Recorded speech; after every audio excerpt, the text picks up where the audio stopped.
په تیرو اویاوو کلونو کې 10 ولسمشران د الوتکې نسکورېدو په پیښو کې وژل شوي.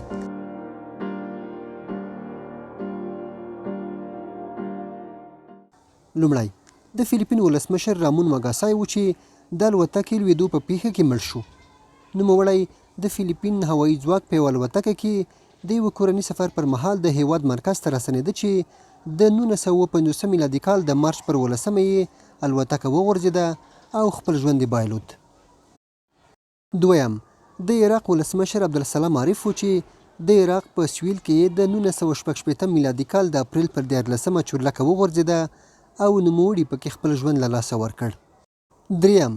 د بولیویا ولسمشر رینیا بارینتوس اورتونو دی چې په کور دننه یوه سفر پر مهال د 1969 میلادي کال د اپریل پر 28مه د چورلکې غورځېدو په پیښه کې ووژل شو. څلورم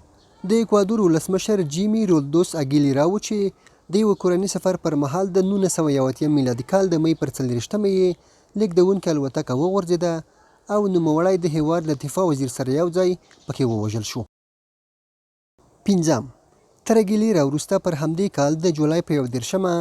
د پانامې دیکتاتور مشر عمر افراین توریخوس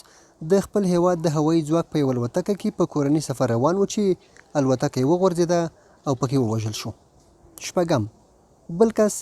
د افریقایي هیواد موزامبیک لومړنی ولسمشر سامورا ماشیل و چې د یوه بهرني سفر پر مهال یې الوتکه د 1980 میلادي کال د اکتوبر پر 19مه د سویلي افریقا خاوره کې وغورځېده او نوموړی پکې ووژل شو. اووم د پاکستان پوځي ولسمشر محمد ضیاء الحق و چې د 1988 میلادي کال د اګست پر 18مه یې الوتکه وغورځېده چې نوموړی پکې له ځینو امریکایي استخباراتي او پوځي چارواکو سره یو ځای په کورني سفر روان و او په دې پیښه کې له دوی سره یو ځای ووژل شو. اتم د روانې میلادي پیړۍ لومړنۍ ورته پیښه د مقدوني ولسمشر بوریس ترایکوفسکش وکړه چې د 2004 میلادي کال د فبرورۍ په 26مه الوتکه د بوسنیا په سویل کې وغورځېده او نوموړي پکې خپل ژوند له لاسه ورکړ. نهم د 2010 میلادي کال د اپریل پر 10مه نیټه د پولنډ ولسمشر لیخ کاچینسکي هم د الوتکې غورځېدو په پیښه کې ووژل شو. لسم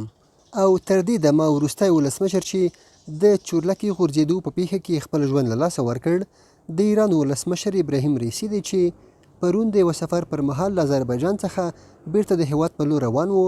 او د توپاني هوا له کبله یې چورلکه د ایران په خاوره کې وغورځېده چې له نوموړي سره یو ځای د بهرنیو چارو وزیر او یو شمېر نورو چارواکو هم خپل ژوند له لاسه ورکړ. په تیرو اویاوو کلونو کې 10 ولسمشران د الوتکې نسکورېدو په پیښو کې وژل شوي.